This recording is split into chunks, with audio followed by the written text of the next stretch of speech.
Economics book வந்து அமேசான்ல இருக்கு, வாங்கிக்கோங்க சரிங்களா. நம்ம வந்து இந்த புக்ல வந்து ப்ரிலிம்ஸ் அண்ட் மெயின் சிலபஸ் வந்து ரெண்டுமே இன்டகிரேட்டடா கவர் ஆன மாதிரி தான் இந்த புக் நம்ம டிசைன் பண்ணியிருக்கோம். அண்ட் இதுல வந்து பிவைக்யூ இன்கார்பரேட் பண்ணியிருக்கேன். லாஸ்ட் 15 இயர்ஸோட prelims PYQ and mains PYQ. So ரெண்டாவது டாபிக் வந்து என்வாரன்மெண்ட் அண்ட் சயின்ஸ் ரெண்டு கலந்த topic. How does India's newly launched train powered hydrogen work. So train powered by hydrogen. So train powered by ஹைட்ரஜன்னா train இன்ஜினுக்கு பொதுவாக வந்து எது பவர் கொடுக்குது? இப்போ நம்ம பைக்குக்கு பெட்ரோல் போடுறோம், இல்லை இ வெஹிக்கிள்ஸ் வச்சிருக்கோம். ட்ரெயினுக்கு எது வந்து கன்வென்ஷனலாக கொடுத்ததுன்னா ஸ்டீம் இன்ஜின், புகை வண்டியிலேருந்து ஆரம்பித்தோம். கோலை பர்ன் பண்ணி அதை வச்சு நம்ம ஸ்டீமை வச்சு ரன் பண்ணிட்டு இருந்தோம். அதுக்கப்புறம் எது வந்தது? We had diesel electric engine. So diesel போட்டு நம்ம டீசல் ஜென்ரேட்டர், நம்ம இன்ஸ்டியூட்லலாம் ஒரு ஜென்ரேட்டர், எல்லா இதுலேயும் ஒரு ஜென்ரேட்டர் இருக்குல்ல. டீசல் எலக்ட்ரிக்னா என்னதுன்னா ஒரு டீசல் ஜென்ரேட்டர் அந்த ட்ரெயின் இன்ஜின்ல இருக்கும். அந்த டீசல் ஜென்ரேட்டர் டீசல் பவர்ல ஓடுறப்போ அந்த ஜென்ரேட்டர் கரண்ட் ஜென்ரேட் பண்ணுதுல, அந்த கரண்ட்ல அந்த இன்ஜின் ஓடும். அது எலக்ட்ரிக் இன்ஜின் தான், ஆனால் ரன் பை டீசல். மூணாவதா என்ன கொண்டு வந்துட்டோம்? ஃபுல் எலக்ட்ரிஃபை பண்ணிட்டோம். மேலே ஃபுல்லாக எலக்ட்ரிக் லைன்ஸை போட்டு டைரக்டா நீ வந்து உள்ளெல்லாம் எதுவும் ஜென்ரேட் பண்ண வேணா, டைரக்டா மேலே லைன்லேருந்து எடுத்துக்கோ அப்படின்னு எலக்ட்ரிக் ப்ரொபல்ஷனே நம்ம வந்து கொண்டு வந்தோம். ஸோ ஸ்டீம் இன்ஜின்லேருந்து டீசலுக்கு போகுது, டீசல்லேருந்து இப்போ ஃபுல் எலக்ட்ரிஃபைட் ஆயிடுச்சு. ஸோ டீசல் இன்ஜினுக்கு மேலே அந்த பென்டாஃப் இருக்காது. பென்டாஃப் என்னது? பேண்டாவா? பேண்டனா? பேண்டோகிராஃப் இருக்காது. ஓகே, ரொம்ப நாள் ஆச்சு எலக்ட்ரானிக்ஸ் படிச்சு. பேண்டோகிராஃப் இருக்காது, ஆனால் எலக்ட்ரிக் வண்டி எல்லாத்துக்குமே பேண்டோகிராஃப் இருக்கும். அடுத்த கட்டம் வேற எதெல்லாம் வச்சு இதை ஃபியூல் பண்ணலாம். இப்போ இன்னைக்கு வந்து நம்ம எலக்ட்ரிக் ட்ரெயின் தான் போது, எல்லாம் எலக்ட்ரிஃபை பண்ணியாச்சு அப்படின்னா நம்ம ரயில்வேஸ்க்கு இந்தியாவில் ஆல்மோஸ்ட் 95% மேலே எலக்ட்ரிஃபை பண்ணியாச்சு. இந்த டீசல் இன்ஜின்லாம் ரொம்ப கம்மி தான், ஸ்டீம் இன்ஜின்லாம் இல்லை. அப்போ எல்லாம் எலக்ட்ரிசிட்டியில் தான் ஓடுது. அப்புறம் என்ன அப்படின்னா இந்த எலக்ட்ரிசிட்டி எங்கேருந்து வருது? இந்தியாவில் 70% எலக்ட்ரிசிட்டி கம்ஸ் ஃப்ரம் கோல். அப்போ கோல்ல இருந்து வந்து எலக்ட்ரிசிட்டி யூஸ் பண்ணி தான் நம்ம ட்ரெயினை வந்து ஓட்டிகிட்டு இருக்கோம். ஸோ அப்போ அது வந்து கிரீன் எனர்ஜின்னு சொல்ல முடியாது. அப்போ எதை வந்து கிரீன் எனர்ஜின்னு சொல்ல முடியும்னா கோல் இல்லாமல் CO2 எமிஷன் இல்லாமல். என்னதான் அந்த கரண்ட்லேருந்து எடுத்தாலும் அந்த கரண்ட்டை வந்து CO2 எமிட் பண்ணி தான் எடுத்திருக்கும், அது ரெனியூபிள் எனர்ஜிலேருந்து வரல. ஸோ அங்கே தான் கிரீன் ப்ரொபல்ஷன்ஸ்லாம் வருது. அதில் ஒரு முக்கியமான டெக்னாலஜி தான் இந்த ஹைட்ரஜன். ஸோ இந்த ஹைட்ரஜன் டெக்னாலஜி வந்து ஹைட்ரஜன் பவர்டு இன்ஜின் வேர்ல்டில் ஃபர்ஸ்ட் இல்லை, ஆல்ரெடி ஒரு 4-5 நேஷன் பண்ணிட்டாங்க. நம்ம வந்து எதில் ஃபர்ஸ்ட்னா லாங்கஸ்ட் ட்ரெயின் அப்படிங்கிறது சொல்லிக்கலாம். ஏன்னா மித்த நாட்டில் இருக்கிற கிரீன் ஹைட்ரஜன்லாம் 2-3 போகி தான் இருக்குது, நம்ம வந்து ஒரு 7 வச்சுருக்கோம். So longest hydrogen power train வந்து நம்ம லான்ச் பண்ணியிருக்கோம். ஸோ இந்த ட்ரெயின் தான் வந்து திறப்புழா நடந்துச்சு. ஸோ தலைவர் தான் போய் திறந்து வச்சாரு. இந்த ஃபோட்டோவில் ட்ரெயின் தெரில, ஐ மீன் ஃபுல்லா இது போட்டாங்க இதெல்லாம் போட்டு. ஸோ அதனால ட்ரெயின் வந்து தெரியற மாதிரி ஒரு ஃபோட்டோ என்னன்னா இதில் இருக்கு. இதுக்கு பேர் வந்து நாமோ கிரீன் ட்ரெயில். இது நம்ம கல்ச்சர், நம்ம கல்ச்சர்ல இப்படி தானே நம்ம அலங்காரி பண்ணுவோம், கீழே 2 எலுமிச்சை பழம் வைப்போம், அதெல்லாம் that is cultural aspects. But இதான் அந்த ட்ரெயின். இது வந்து நாமோ கிரீன் ட்ரெயின் அப்படின்னு பேர் வச்சிருக்காங்க. நாமோ அப்படின்னா என்ன அப்படின்னு பார்த்தா அது நரேந்திர மோடி கிடையாது, சரியா? நாமோ அப்படின்னா நமஸ்காரம் அப்படின்னு சொல்றோம்ல, நமோ, ஓம் நமோ நாராயணா, அந்த நமோ உன்னை வணங்குறேன் அப்படிங்கிற அதுதான். நம்ம நிறைய பேர் அது நரேந்திர மோடின்னு நினைச்சுக்கிறாங்க, அப்படின்னு அப்படிலாம் நினைக்கக்கூடாது. ஸோ நாமோ கிரீன் ட்ரெயின்னா என்ன என்ன அப்படி நாமோ பாரத் அப்படின்னு ஆல்ரெடி இன்னொரு ட்ரெயின் லான்ச் பண்ணோம், அதோட ஒரு எக்ஸ்டென்ஷன் தான் நாமோ கிரீன் ரயில் அப்படின்னு கொண்டு வரோம். ஸோ நல்லா இருந்தது, இந்த ப்ளூ கலர்ல H2 பவர்டா சூப்பராக இருந்தது. So how this engine works. So அப்போ இந்த இன்ஜின் எதை வச்சு ரன் பண்ண போகுதுன்னா ஹைட்ரஜன் H2 வச்சு ரன் பண்ண போகுது, ஹைட்ரஜன்ல ரன் ஆகுது. இந்த ஹைட்ரஜன் எப்படி தயாரிக்கிறோம்? ஸோ ஹைட்ரஜன் எப்படி தயாரிக்கிறோம்னா ஃபர்ஸ்ட் வந்து யூஆர் டேக்கிங் வாட்டர். இந்த வாட்டர்ல வந்து நீங்க வந்து கரண்ட் போட்டால் என்ன ஆகும்? இது H2 + O பிரிஞ்சிடும். ஸோ இப்போ வந்து இதுக்கு பேர் தான் எலக்ட்ரோலிசிஸ் அப்படின்னு சொல்றோம். ஸோ எலக்ட்ரோலிசிஸ்னா என்னதுன்னா வென் வாட்டர்ல புட்டிங் இது இப்படி இங்கே வந்து கேத்தோட் இருக்கும், ஆனோட் இருக்கும், அதை போட்டு கரண்ட் பாஸ் பண்ணோன்னே தண்ணி வந்து 2ஆ பிரிஞ்சு ஹைட்ரஜன் தனியாக ஆக்சிஜன் தனியாக வரும். இந்த ஹைட்ரஜன் வந்து நீங்கள் தனியாக எடுத்து டேங்க்ல ஸ்டோர் பண்ணி வச்சுப்பீங்க. இப்படிதான் ஹைட்ரஜனை ப்ரொடியூஸ் பண்ணுறோம். ஸோ அப்போ ஹைட்ரஜன் ப்ரொடியூஸ் பண்ணோம்னா தண்ணியில் கரண்ட் பாஸ் பண்ணணும். ஸோ அப்போ ஹைட்ரஜனில் இதை ப்ரொடியூஸ் பண்ணுறதுக்கு இங்கே கரண்ட் யூஸ் பண்ணுறீங்க. இந்த கரண்ட் திரும்ப எங்கேருந்து வருது? தெர்மல் பவர் பிளான்ட்லேருந்து வருது. ஸோ அப்போ அந்த கரண்ட் தெர்மல் பவர் பிளான்ட்லேருந்து வந்தால் இது கிரீனா? கிடையாது. இதை தான் வந்து நம்ம கிரே ஹைட்ரஜன் அப்படின்னு சொல்கிறோம். ஏன்னா ஒரு தெர்மல் பவர் பிளான்ட்ல கோல் CO2 எமிட் பண்ணி தான் கரண்ட் வருது, அந்த கரண்ட் வச்சு தான் நம்ம ஹைட்ரஜன் பண்ணுறோம். ஸோ அப்போ இதை கிரே ஹைட்ரஜன் சொல்லுவோம். எதை கிரீன் ஹைட்ரஜன் அப்படின்னு சொல்லுவோம்னா இந்த எலக்ட்ரிசிட்டியே வந்து if it is coming from ரெனியூவபிள்ஸ்.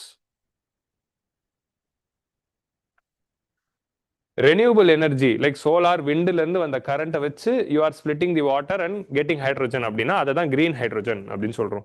இது green hydrogen powered vehicle. So green hydrogen தான் பயன்படுத்துறோம், அதனால தான் இது கிரீன். ஓகே, ஸோ ரெனியூபிள் எனர்ஜிலேருந்து வருது. இப்போ ப்ளூ ஹைட்ரோஜன் ஒன்று இருக்கு. இப்போ நீங்க வந்து யூஸ் பண்ண எலக்ட்ரிசிட்டி கோல்ல இருந்தே வந்திருக்கலாம், தெர்மல் பவர் பிளான்ட்ல இருந்தே வந்திருக்கலாம். பட் இந்த ஹைட்ரோஜனை தயாரிக்க எவ்வளோ கரண்ட் யூஸ் பண்ணீங்களோ அந்த கரண்ட் வந்து இப்போ ஃபார் எக்ஸாம்பிள் நம்ம வந்து ஒரு 1000 யூனிட் யூஸ் பண்ணுறோம். இந்த 1000 யூனிட் கரண்ட்டை வந்து ப்ரொடியூஸ் பண்ணுறது எவ்வளோ CO2 எமிட் ஆயிருக்கும் கணக்கு எடுக்கணும். ஒரு 2 டன் CO2 எமிட் ஆயிருக்கும். இந்த 2 டன் CO2 வேணா திரும்ப அட்மாஸ்பியர்லேருந்து அப்சார்ப் பண்ணிப்பாங்க, சீக்வஸ்ட்ரேஷன் அப்படின்னு சொல்லுவாங்க, கார்பன் சீக்வஸ்ட்ரேஷன். இந்த இதுக்கு தயாராகிறதுக்கு எத்தனை CO2 வருதுன்னா 2 டன். அந்த 2 டன் CO2 நான் திரும்ப கார்பன் சீக்வஸ்ட்ரேஷன் மெத்தட் மூலமா அட்மாஸ்பியர்ல இருக்க CO2 நான் அப்சார்ப் பண்ணி ஸ்டோர் பண்ணிட்டேன்னா I am making it net zero. இதை வந்து நம்ம ப்ளூ ஹைட்ரோஜன் அப்படின்னு சொல்லுவோம். So grey hydrogen, blue hydrogen, green hydrogen அப்படின்னு 3 இருக்கு. புரிஞ்சிச்சா? கிரே ஹைட்ரோஜன் இஸ் பொல்யூட்டிக், ப்ளூ ஹைட்ரோஜன்ல உங்களுக்கு நெட் ஜீரோ, கிரீன் வந்து டோட்டலா ரெனியூபிள்ல இருந்து வருது. ஸோ இப்போ இந்த ஹைட்ரோஜனை வச்சு என்ன பண்றோம், நம்ம ஹைட்ரோஜன் இப்போ ரெடி ஆயிடுச்சு. இந்த ஹைட்ரோஜன் நீங்க எங்க வேணா யூஸ் பண்ணலாம். ஹைட்ரோஜன் எங்கெல்லாம் தேவைப்படுதோ அங்கே தான் இதை யூஸ் பண்ணிக்கலாம். இப்போ ஃபார் எக்ஸாம்பிள் ஃபெர்டிலைசர் மேனுஃபேக்சரிங்ல அமோனியாவுக்கு தேவைப்படும் போது நீங்கள் நார்மலாக அமோனியா NH3 அதில் 3 ஹைட்ரோஜன் தேவை. அந்த ஹைட்ரோஜனில் இந்த ஹைட்ரோஜன் யூஸ் பண்ணும்போது அது கிரீன் அமோனியாவாக மாறுது. ஸோ அதே மாதிரி ஹைட்ரோஜன் வந்து நீங்கள் ஒரு ஃபியூவலாக யூஸ் பண்ணிக்கலாம். ஸோ அப்போ அது கிரீன் மொபிலிட்டியாக மாறுது. ஹைட்ரோஜன் வந்து இட்ஸ் ஆல்சோ நீட். இப்போ வந்து ஸ்டீல், அயன் அண்ட் ஸ்டீல் பிளான்ட்ல இருக்கு. அயன் அண்ட் ஸ்டீல் பிளான்ட்ல யூ நீட் இந்த அயனோட ஸ்மெல்டிங் ப்ராசஸில் எலக்ட்ரிசிட்டி தேவை. அதுக்கு நீங்கள் கோல் தான் யூஸ் பண்ணும், அதனால அயனுக்கு கோல் தேவை. அந்த கோலுக்கு பதிலாக அங்கே நீங்கள் ஹைட்ரோஜனை வச்சு ஃபர்னஸை ரன் பண்ணீங்கன்னா அது கிரீன் அயன் ஸ்டீல், கிரீன் ஸ்டீலாக மாறிடுது. ஸோ உங்களுக்கு புரியுதா? ஸோ அப்போ இந்த மாதிரி வந்து நம்ம இந்த ஹைட்ரோஜனை எங்கே வேணால் யூஸ் பண்ணிக்கலாம். அந்த ஹைட்ரோஜனை இப்போ நம்ம எலக்ட்ரிசிட்டி ரயில்வேஸில் யூஸ் பண்ண போகிறோம், இன்ஜின் ட்ரெயின் ஓடுறதுக்கு யூஸ் பண்ண போகிறோம். அப்போ இது வந்து கிரீன் ட்ரெயினாக, கிரீன் ஹைட்ரோஜன் ட்ரெயினாக மாறிடுச்சு. அவ்வளோதான். இப்போ இந்த டெக்னாலஜி எப்படி யூஸ் ஆகுது அப்படின்னு பார்த்தா, இந்த ஹைட்ரோஜன் வச்சு இப்போ எப்படி கரண்ட் எடுக்குது, இந்த ஹைட்ரோஜன் வச்சு கரண்ட் எடுக்கிறதுக்கு நம்ம யூஸ் பண்ணுற செல் தான் ஃபியூவல் செல். இதான் வந்து ஒரு ஃபியூவல் செல்லுடைய டயக்ராம். ஸோ ஃபியூவல் செல்னா என்ன அப்படிங்கிறதே ஒரு பொட்டன்ஷியல் UPSC கொஸ்டின்ஸாக நம்ம தாராளமாக எதிர்பார்க்கலாம். ஸோ ஃபியூவல் செல்லில் என்ன இருக்கும் அப்படின்னு பார்த்தீங்கன்னா, யூ ஹாவ் இதான் அதோட ஸ்ட்ரக்சர். இங்கே வந்து சென்டரில் பார்த்தீங்கன்னா நீங்கள் வந்து ஒரு கேத்தோடு வந்து எடுத்துப்பீங்க. You will have you will take an anode, next you will have a cathode. புரியுதா? இந்த ஆனோட் அண்ட் கேத்தோடு இருக்கு. இப்போ இந்த ஆனோட் அண்ட் கேத்தோடுக்கு நடுவில் வந்து you will have a membrane. So first component உங்களுக்கு எலக்ட்ரோட்ஸ், ஆனோட் என்ன கேத்தோட் என்னன்னு பார்க்குறோம். ரெண்டாவது நடுவில் வந்து ஒரு மெம்பரேன் இருக்கும். இந்த மெம்பரேன் பேர் தான் புரோட்டான் எக்ஸ்சேஞ்ச் மெம்பரேன். இந்த மெம்பரேன் எப்படி நம்ம டிசைன் பண்றோம்னா, இது மூலமா வெறும் புரோட்டான் தான் டிராவல் ஆகும். ஒரு ஆட்டம்னு எடுத்துக்கிட்டா அந்த ஆட்டம்குள்ள என்ன இருக்கு, ஒரு ஆட்டம்குள்ள நியூக்ளியஸ்குள்ள புரோட்டான் இருக்கும், நியூட்ரான் இருக்கும். சுத்தி ஆர்பிட்ல என்னென்ன இருக்கும், எலக்ட்ரான் இருக்கும். கரெக்டா? ரெண்டாவது ஆர்பிட்ல, முதல் ஆர்பிட்ல 2 இருக்கும், ரெண்டாவது ஆர்பிட்ல எவ்வளவு இருக்கும், 8 இருக்கும். ஸோ இந்த மாதிரி வந்து எலக்ட்ரான் வந்து சுத்திக்கிட்டு இருக்கும். கரெக்டா? அப்போ ஒரு atom is made up of proton, neutron and electron. So இந்த மெம்பரேனு வெறும் புரோட்டானை மட்டும் தான் அலோவ் பண்ணும், எலக்ட்ரானை இதுக்குள்ள அலோவ் பண்ணாது. ஸோ புரோட்டானை மட்டும் அலோவ் பண்ற மாதிரி ஒரு ஃபில்டரை நம்ம நடுவில் வைக்கிறோம். அதுக்கப்புறம் இந்த எலக்ட்ரோடு மேல ஒரு கேட்டலிஸ்ட் லேயரை வந்து நம்ம வந்து பூசுறோம், அந்த கேட்டலிஸ்ட் வந்து பிளாட்டினம் காம்பவுண்டை வச்சு ஒரு கேட்டலிஸ்ட் லேயரை நம்ம வைப்போம். ஸோ அப்போ என்னென்ன காம்பவுண்ட் இருக்கு, எலக்ட்ரோடு இருக்கு, நடுவில் வந்து ஒரு புரோட்டான் எக்ஸ்சேஞ்ச் மெம்பரேன் இருக்கு, அப்புறம் கேட்டலிஸ்ட் கோட்டட் பை பிளாட்டினம் இருக்கு. இதுதான் 3 காம்பனன்ட். இதுக்கப்புறமா என்னதுன்னா, இந்த ஆனோட மேல நம்ம என்ன பண்றோம், இந்த ஆனோட கொண்டு போயிட்டு ஒரு கேஸ் டிஃப்யூஷன் சேம்பருக்குள்ள நம்ம வைக்கிறோம். இது என்னதுன்னா, இந்த ஆனோடு மேல கேஸ் போற மாதிரி ஒரு சேம்பர். ஸோ இந்த சேம்பர்ல என்ன ஆகுதுன்னா, இங்க இருந்து நீங்க ஒரு கேஸை உள்ள போட்டீங்கன்னா இந்த கேஸ் உள்ள வந்து இந்த ஆனோடு மேல அப்படியே பட்டுட்டு கீழே வரும். இங்க இருந்து ஒரு கேஸ் போட்டீங்கன்னா இந்த ஆனோடு கேத்தோடு மேல பட்டுட்டு அப்படி வரும். அதான் வந்து கேஸ் டிஃப்யூஷன் சேம்பர் அப்படின்னு சொல்றோம்.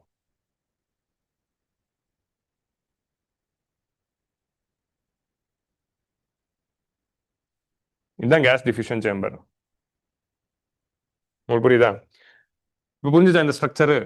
உங்களுக்கு ஆனோட் இருக்கு, கேத்தோட் இருக்கு, நடுவில் வந்து பெம் மெம்பரேன் இருக்கு. அப்புறமா என்ன ஆகுதுன்னா, இந்த கேஸ் டிஃப்யூஷன் சேம்பர்ல ஆனோடு கிட்ட நீங்க யாரை உள்ள அனுப்புறீங்க, ஹைட்ரோஜனை அனுப்புறீங்க. கேத்தோடு கிட்ட யாரை உள்ள அனுப்புறீங்க, ஆக்சிஜனை அனுப்புறோம்.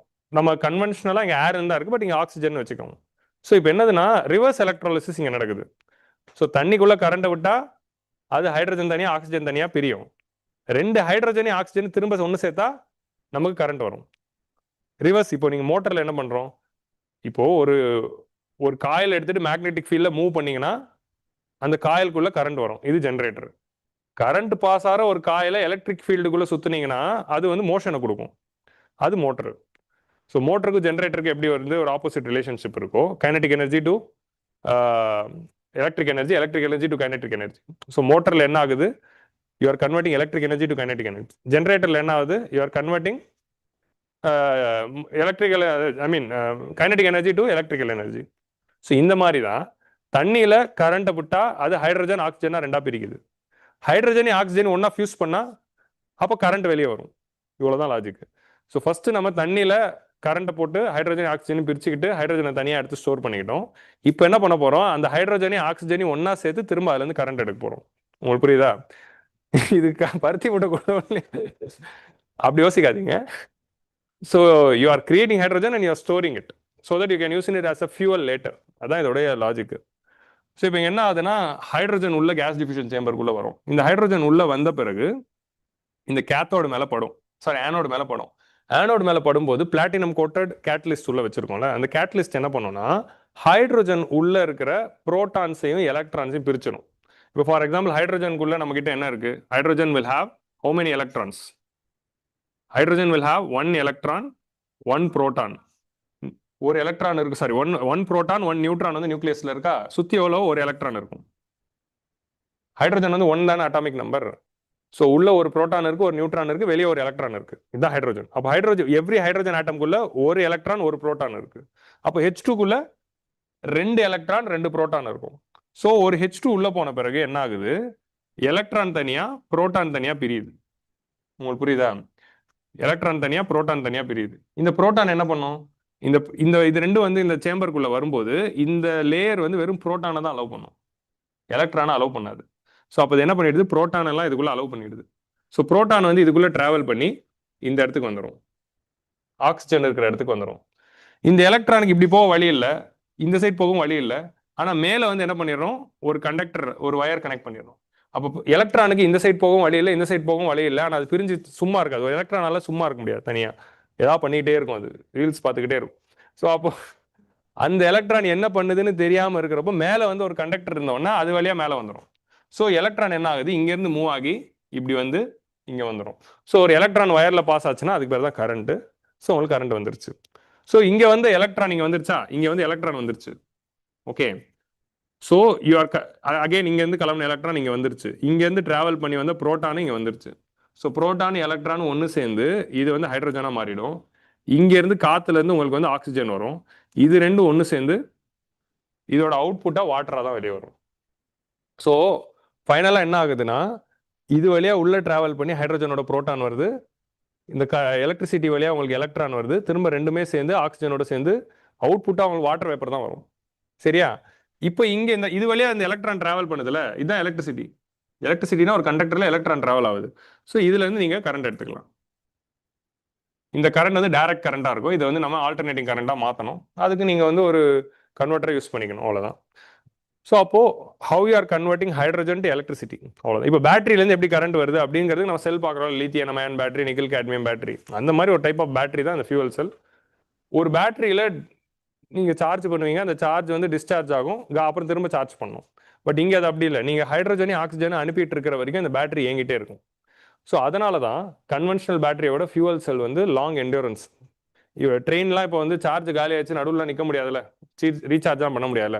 ஸோ அது மாதிரி லாங் என்டூரன்ஸ் ட்ராவலுக்கு hydrogen fuel cell is working. So இதான் வந்து ப்ரோட்டான் எக்ஸ்சேஞ்ச் மெம்பரேன். இப்போ இந்த டெக்னாலஜி எப்படி ஒர்க் ஆகுதுங்கிறதுக்கு நான் எக்ஸ்பிளைன் பண்ணேன். இது உங்களுக்கு சயின்ஸ் அண்ட் டெக் கொஸ்டினாக வரப்போகிறது இல்லை. ஆனால் ஃபியூவல் செல்னா என்ன, அதோடைய ஃபங்க்ஷனிங் என்ன அப்படிங்கிற மாதிரி ஒரு கொஸ்டின் வரும்போது மேபி வந்து we are going to draw this diagram and நான் சொன்ன பாயிண்ட்டை வந்து நீங்கள் வந்து எக்ஸ்பிளைன் பண்ண போறீங்க, அவ்வளோதான். ஸோ ஆனோடில் hydrogen is split into 2 hydrogen protons and 2 electrons. இந்த எலக்ட்ரானில் மெம்பரேன் வந்து கண்டக்ட்ஸ் ப்ரோட்டான்ஸ் அண்ட் அந்த பிளாக்ஸ் எலக்ட்ரான்ஸ். அண்ட் கேத்தோடில் ஆக்சிஜன் கூட 4 ஹைட்ரஜன் எலக்ட்ரான் சேர்ந்து ஹைட்ரஜனும் எலக்ட்ரானும் சேர்ந்துட்டா திரும்ப அது H2O மாறிடும். இதுதான் இந்த 3 ரியாக்ஷன். உங்கள் ஆன்சரில் இந்த 3 ரியாக்ஷன்ஸ் மட்டும் இருக்கணும். இதான் வந்து ஃபியூவல் செல். இப்போ நம்ம இந்த ட்ரெயினில் இருக்கிற ஃபியூவல் செல்லில் இங்கே ஆக்சிஜன் வந்து நம்ம ஸ்டோர் பண்ணி கொடுக்க போகிறது இல்லை, காற்றே உள்ள அனுப்பிடும். காற்றுல எப்படி 21% ஆக்சிஜன் தானே, அந்த ஆக்சிஜனை அதை பயன்படுத்திக்கும். மிச்ச காற்று இதுலேருந்து வெளியே வந்துடும், unused air and water vapour வெளியே வந்துடும். இங்கே என்ன ஆகுதுன்னா, உள்ள அனுப்புகிற எல்லா ஹைட்ரோஜனும் ஸ்ப்ளிட் ஆகி இங்கே போச்சானா போயிருக்காது. ஓரளவுக்கு தான் ஹைட்ரோஜன் ஸ்ப்ளிட் ஆகி இப்படி போயிருக்கும். மிச்ச ஹைட்ரோஜன்லாம் வெளியே வருதுல்ல, இந்த மிச்சமான வேற வெளியே ஹைட்ரோஜனை திரும்ப எடுத்து இதுக்குள்ள அனுப்பும். ஸோ அதனால இது வந்து ஹைட்ரோஜன் வந்து வேஸ்ட் ஆகாது. உங்களுக்கு புரியுதா? ஸோ அப்போது இதான் வந்து ஃபியூவல் செல்லுடைய பேசிக் ஒர்க்கிங். நிறைய டைப்ஸ் ஆஃப் ஃபியூவல் செல் இருக்குது, அதில் ஒரு டைப் தான் ப்ரோட்டான் எக்ஸ்சேஞ்ச் மெம்பரேன் ஃபியூவல் செல். அதை மட்டும் நான் அடுத்து இங்கே டிஸ்கஸ் பண்ணுறேன், ஏன்னா இதை தான் இந்த ட்ரெயினில் யூஸ் பண்ணியிருக்காங்க.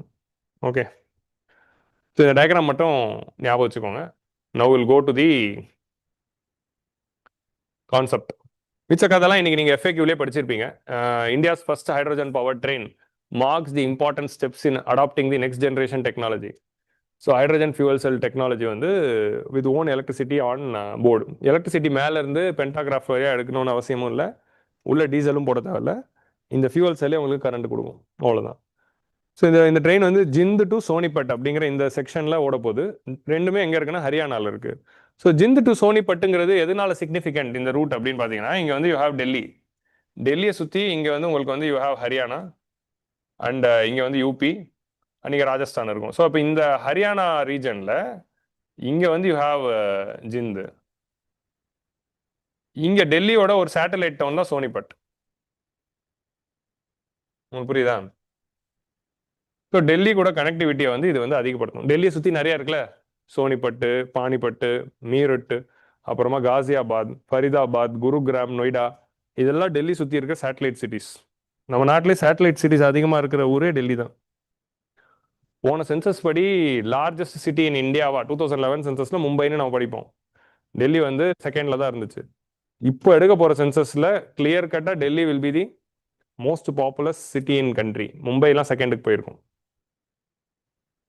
நெக்ஸ்ட் வந்து Kolkata would have gone down metropolitan லிஸ்ட்டில் ரொம்ப போயிருக்கும், and Bangalore and Hyderabad would have come up. இதுதான் வந்து லேட்டஸ்ட் சென்சஸ்லாம் நம்ம எக்ஸ்பெக்ட் பண்ணலாம். Developed as a pilot initiative, இது வந்து ஒரு பைலட் ப்ராஜெக்ட் தான். இந்த ப்ராஜெக்டில் ட்ரையலில் இந்த ஒரு குட்டி செக்ஷனில் நம்ம ட்ரெயினை ஓட்டி பார்த்துட்டு இதுலேருந்து எக்ஸ்பெரிமெண்ட்ஸில் நம்ம லேர்ன் பண்ணிக்கிட்டு இதை நம்ம ஃபியூச்சரில் வந்து இன்னும் வந்து ஸ்ட்ராங்காக டெவலப் பண்ண போகிறோம். With this India joins a select group of countries exploring hydrogen powered rail transportation along with ஜெர்மனியில் எங்கெங்கெல்லாம் இருக்குன்னா Germany, Japan, China and USA. இதான் order in which they found it. Germany is the first country to launch the hydrogen power train. Hydrogen power train launch பண்ண first country Germany. அப்புறம் Japan, China and USA கிட்ட வந்துருச்சு. நம்ம இப்போ 5வது நாடாக நம்ம கையில் வந்திருக்கு. ஆனால் லென்த் ஆஃப் தி ட்ரெயினில் நம்ம தான் லாங்கஸ்ட் ட்ரெயினை ஓட்டியிருக்கோம்.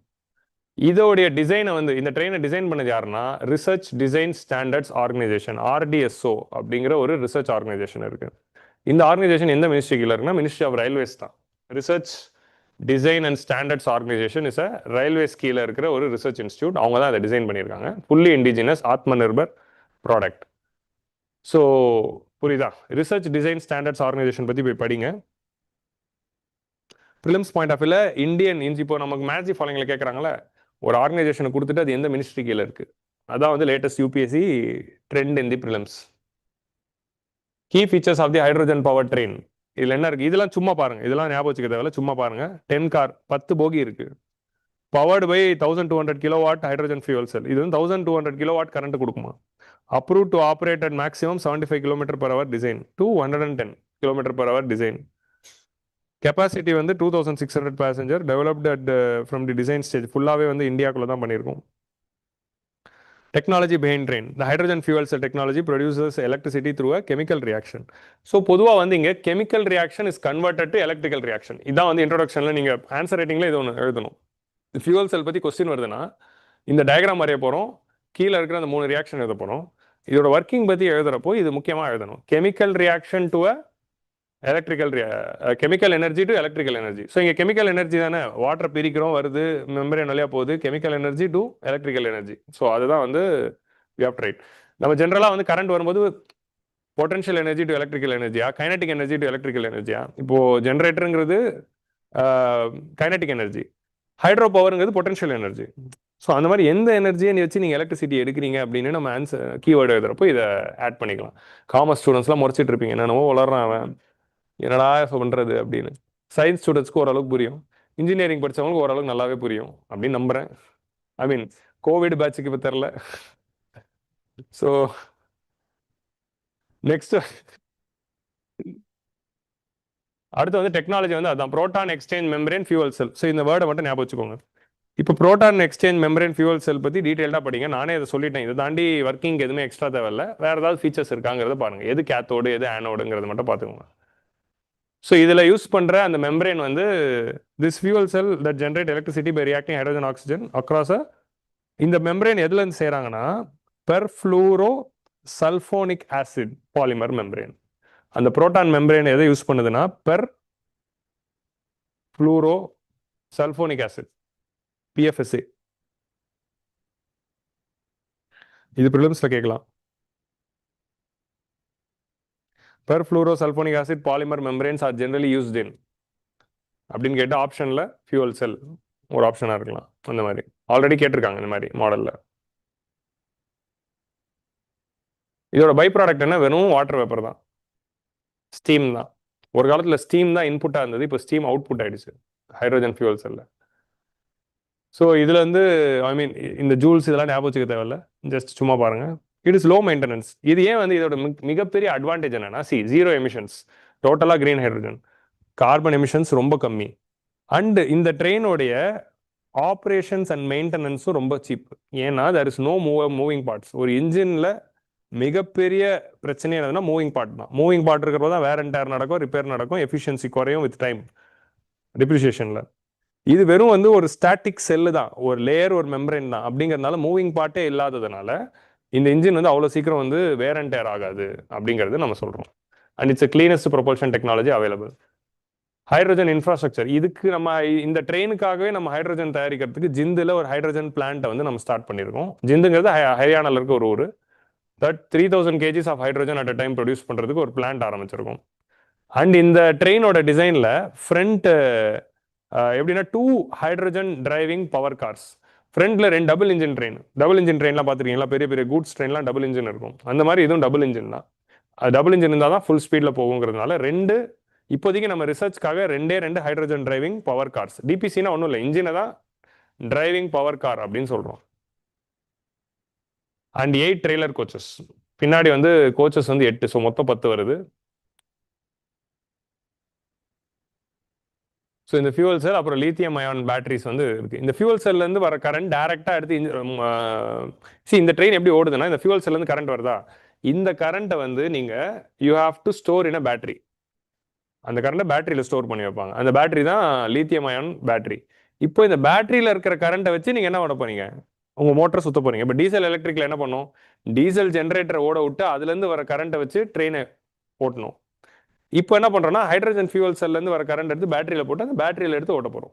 ஸோ எலக்ட்ரிக் பவராக அது வந்து மாறப்போகுது. So first hydrogen produced on the side through electrolysis, water split into hydrogen oxygen. Then அதை வச்சு நம்ம வந்து ஸ்டோர் பண்ணிக்கிறோம். அது கிரீன் ஹைட்ரோஜன் தான். அப்புறம் ஹைட்ரோஜன் வந்து கம்ப்ரஸ் பண்ணுறோம். கம்ப்ரஸ்டு ஹைட்ரோஜனாக இருக்கும்போது தான் சிலிண்டரில் நிறைய ஸ்டோர் பண்ணிக்க முடியும். அப்புறம் ஃபைனலாக வந்து அதை வந்து ரிலீஸ் பண்ணிக்கிறோம். So we are having enough hydrogen to power both the cylinders. So இதுதான் ஜிந்தில் இருக்க ஃபெசிலிட்டி. சும்மா டயக்ராம். இந்த மாதிரி ஹைட்ரோஜன் ஸ்டோரேஜ் வந்து கிரியேட் பண்ணியிருக்கோம். ஹைட்ரோஜன் கம்ப்ரஸரும் இருக்குது, டிஸ்பென்சரும் இருக்குது.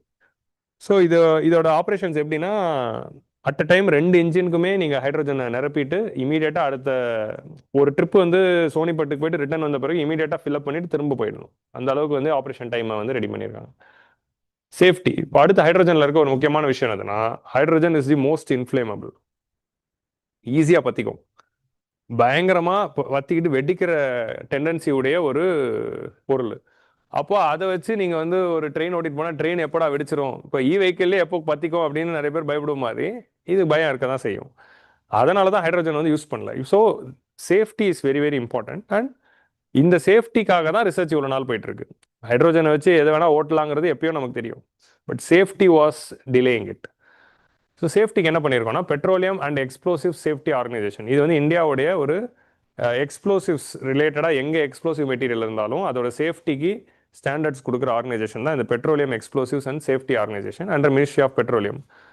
இவங்க வந்து லைசன்ஸ் இன்ஸ்பெக்ட் பண்ணி லைசன்ஸ் கொடுத்துருக்காங்க தட் இட்ஸ் சேஃப் அப்படிங்கிறது. Entire storage of hydrogen facility எல்லா நார்ம்ஸில் தான் பண்ணியிருக்காங்க. இவன் இது மட்டும் பண்ணியிருந்தா நம்ம வந்து 100% இதில் இன்னும் மக்களுக்கு டவுட் வருங்கிறதுனால தான் குளோபலி ரெக்கக்னைஸ் ஸ்டாண்டர்ட்ஸ் இன்டர்நேஷ்னலில் NFPA standards national fire protection association அப்படின்னு ஒன்று இருக்குது. அவங்களுடைய ஸ்டாண்டர்ட்ஸ் என்னவோ அதை வந்து இன்கார்பரேட் பண்ணி தான் இதை வந்து கன்ஸ்ட்ரக்ட் பண்ணியிருக்கோம். இந்த ஸ்டாண்டர்ட்ஸ் இன்கார்பரேட் பண்ணியிருக்கோமா இல்லையா அப்படின்னு வெரிஃபை பண்ணுறதுக்கு தேர்ட் பார்ட்டி ஆடிட் ஃபர்ஸ்ட் இந்த ஹைட்ரஜனை கொண்டு வந்தது ஜெர்மனிங்கிறதுனால ஜெர்மனியில் இந்த டியூவி எஸ்யூடி அப்படிங்கிற ஒரு கம்பெனி இருக்குது. இந்த கம்பெனி பேர்லாம் ஞாபகம் வச்சுக்க தேவையில்ல. ஒரு ஜெர்மன் கம்பெனி இண்டிபெண்ட்டாக இந்தியாவுக்கு வந்து இந்த ஏரியாவை வந்து இன்வெஸ்டிகேட் பண்ணி சர்டிஃபிகேஷன் கொடுத்துருக்காங்க. தட் இது வந்து சேஃப்டி ஸ்டாண்டர்ட்ஸ் படி தான் இயங்குது. ஸோ தட் மக்களுக்கு வந்து அந்த சஸ்பிஷன் வரக்கூடாது அப்படிங்கிறதுனால தேர்ட் பார்ட்டி ஆடிட்டோட பண்ணியிருக்காங்க. அண்ட் அதை தாண்டி ஸ்டோரேஜ் ஏரியாலையும் இன்ஜின்லையுமே we are having hydrogen leak detectors and flame detectors sensors. இந்த சென்சார்ஸ் வந்து இமீடியட்டாக அவங்களுக்கு வந்து ஹைட்ரஜன் லீக்கை டிடெக்ட் பண்ணிட்டு, ஏன்னா ஹைட்ரஜன் இஸ் ஆர்டர்லெஸ், ஸ்மெல் இல்லை. ஹைட்ரஜன் லீக்கை டிடெக்ட் பண்ணிடுச்சுன்னா இமீடியட்லி ஆட்டோமேட்டிக்காக இன்ஜினை கட் ஆஃப் பண்ணிடும், ட்ரெயினை நிறுத்திடும். இந்த ஒரு விஷயத்தை வந்து வச்சுருக்காங்க. அதை தாண்டி சென்சார் வேலை செய்தாலும் டெய்லி செக் பண்ணுவாங்களாம். உங்களுக்கு புரியுதா? ஃப்ளைட்டுக்கு தான் அதெல்லாம் பண்ணுவாங்க. ஒரு வாட்டி ஃப்ளைட் டேக் ஆஃப்க்கு முன்னாடி ஃப்ளைட்டு சேஃப்டிக்காக சென்சார் இருக்குது. அந்த சென்சார் ரிப்பேராக இருந்ததுன்னா நம்ம ஊரில் சிசிடிவி எப்பவுமே ரிப்பேராக இருக்கலாம். அந்த மாதிரி போலீஸ் இன்வெஸ்டிகேஷன் பண்ணலான்னு சிசிடிவி தவிர சிசிடிவி வேலை செய்யலையே அப்படின்வாங்க. அந்த மாதிரி தான் இது. ஸோ சென்சார்ஸையும் வந்து நம்ம வந்து கண்டினியூஸாக இன்ஸ்பெக்ஷன் பண்ணுறாங்க. நான் ஸ்டாப் வென்டிலேஷன். அதே மாதிரி இந்த ஹைட்ரஜன் ஃபியூவல் செல் இருக்கிற இன்ஜின் இருக்குல்ல, இந்த இன்ஜின் சுற்றி நிறைய வென்டிலேஷன் வச்சுருக்கோம். So that in case hydrogen leak ஆனாலும் அது காத்தோட காத்தா கிளம்பி டைல்யூட் ஆகிடும். கான்சென்ட்ரேட்டட் ஹைட்ரஜன் ஒரே இடத்துல இருக்கக்கூடாது அப்படிங்கிறதுனால அது வச்சுருக்காங்க. It can automatically cut off its own. Loco பைலட்க்கு என்னன்னா ஒரு பேக்கப் இருக்கு. இன்கேஸ் ஹைட்ரஜன் கட் ஆஃப் ஆயிடுச்சு அப்படின்னா ட்ரெயின் அப்படியே நின்றுடாது. ஏன்னா ஹைட்ரஜன்லேருந்து வர கரண்ட் பேட்டரிக்கு போகுது. பேட்டரி கரண்ட் வச்சு தான் ட்ரெயின் இயங்குது. ஹைட்ரஜன் டேங்க் கட் ஆஃப் ஆனாலும் க்ளோஸ் பண்ணிட்டாலும் அந்த பேட்டரி வச்சுட்டு ஒரு சேஃப் லொக்கேஷன் வரைக்கும் ஓட்டிட்டு போயிட்டு நிப்பாட்டலாம். இந்த மாதிரி ஒரு ப்ரொவிஷனும் கொடுக்குறாங்க. ஸோ இவ்வளோ பண்ணி தான் நாங்கள் பண்ணுறோம், அதனால் தைரியமாக இதை வந்து சப்போர்ட் பண்ணுங்க அப்படின்றாங்க. So standard operating procedures and regular audits வந்து போட்டிருக்காங்க. அதே மாதிரி இதோட மெயின்டெனன்ஸ் இதுக்காக வந்து ஷாக்கூர் பஸ்திங்கிறது டெல்லியோட அவுட்ஸ்கர்ட்ல இருக்கிற ஒரு industrial region. Shakur Basti is industrial hub of Delhi. அங்கே வந்து ஒரு இதுக்குன்னு வந்து ஒரு மெயின்டெனன்ஸ் ஃபெசிலிட்டி வந்து கொண்டு வந்திருக்காங்க. ட்ரெயின்டு சர்டிஃபைட் பர்சனல் இருக்காங்க. 24/7 மானிட்டரிங் எல்லாம் பிஐபியில் இருந்துச்சுன்னா எடுத்து போட்டிருக்காங்க. அவ்வளோதான். வாட்ஸ் நெக்ஸ்ட் வந்து இந்தியன் ரயில்வேஸ் அடுத்து என்ன பண்ண போகுதுன்னா இந்த ஹில் ட்ரெயின் எல்லாத்தையுமே ஹைட்ரஜனாக மாற்ற போகுது. ஷிம்லாவில், ஊட்டியில், டார்ஜிலிங்கில் இருக்கிற இந்த மலை ரயில் அதை வந்து மாற்றுறாங்க. அண்ட் ஃபார் எக்ஸாம்பிள் இது மூலமாக நேஷனல் கிரீன் ஹைட்ரஜன் மிஷனையும் வந்து நம்மளால் அச்சீவ் பண்ண முடியும். So national green hydrogen mission பற்றி படிங்க. ஆல்ரெடி 2 வாட்டி பிலிம்ஸில் கேட்டாங்க. ஸோ நேஷனல் கிரீன் ஹைட்ரஜன் மிஷனோட கோல் என்ன? இதுதான் இந்த வருஷம் prelims question. 5 million metric tons of green hydrogen every year வந்து ப்ரொடியூஸ் பண்ணணும் அப்படிங்கிறது ஃபர்ஸ்ட் கோல். கிரீன் ஹைட்ரஜனை ப்ரொடியூஸ் பண்ணணும்னா ஃபர்ஸ்ட் உங்களுக்கு என்ன தேவை? எலக்ட்ரோலிசிஸ் பண்ணுற எலக்ட்ரோலைசர் தேவை. எலக்ட்ரோலைசர் இருந்தால் தான் அதில் தண்ணி ஊற்றி கரண்ட் பாஸ் பண்ணி ஹைட்ரஜன் தனியாக ஆக்சிஜன் தனியாக பிரிக்க முடியும். ஸோ இந்தியாவில் வந்து 60 to 100 gigawatts worth of electrolyser வந்து ப்ரொடியூஸ் பண்ணணும். And 125 gigawatts of renewable energy capacity. இப்போ இந்த எலக்ட்ரோலிசிஸ்க்கு இது க்ரீனாக இருக்கணும்னா ரெனியூபிள் எனர்ஜிலேருந்து தான் உங்களுக்கு வரணுங்கிறதுனால 125 ஜிகாவாட்ஸ் ஆஃப் ரெனியூபிள் எனர்ஜி நான் பண்ண போகிறோம். அதுக்கு 1 lakh crore கவர்மெண்ட் வந்து அலோகேட் பண்ணியிருக்காங்க. இது மூலமாக 50 மில்லியன் மெட்ரிக் டன் CO2 எமிஷன்ஸை குறைச்சிடலாம், 6 லட்சம் வேலை வாய்ப்புகள் கிடைக்கும் அப்படிங்கிறது கவர்மெண்ட் சொன்ன விஷயம். இந்த நேஷனல் கிரீன் ஹைட்ரஜன் மிஷன் கீழே 2 ஸ்கீம்ஸ் இருக்கும். சைட் அப்படின்னு ஒரு ஸ்கீம் இருக்கு, அப்புறமா சை அப்படின்னு ஒரு ஸ்கீம் இருக்கு. SIGHT சைட்டு, SIG இந்த மாதிரி சை அப்படின்னு ஒன்று 2 இருக்குன்னு நினைக்கிறேன். சைட்டுன்னு SITE சைட்டுன்னு நினைக்கிறேன். சைட்டு அது 2 இருக்கும். அந்த ஸ்கீம் எதுக்குன்னா, ஒரு ஸ்கீம் வந்து இந்தியாவில் எலக்ட்ரோலைசர் ப்ரொடக்ஷனை அதிகப்படுத்துறதுக்கு, ஒரு ஸ்கீம் வந்து எதுக்குன்னா R&D இன் எலக்ட்ரோலைசர்ஸ், புதுசாக இந்த ஹைட்ரஜன் டெக்னாலஜி சேஃப்டி அதுக்கெல்லாம் வந்து ரிசர்ச் பண்ணுறதுக்கு. ஸோ ரெண்டுமே வந்து we are functioning. So green hydrogen missions பற்றி படிங்க. ஓகே.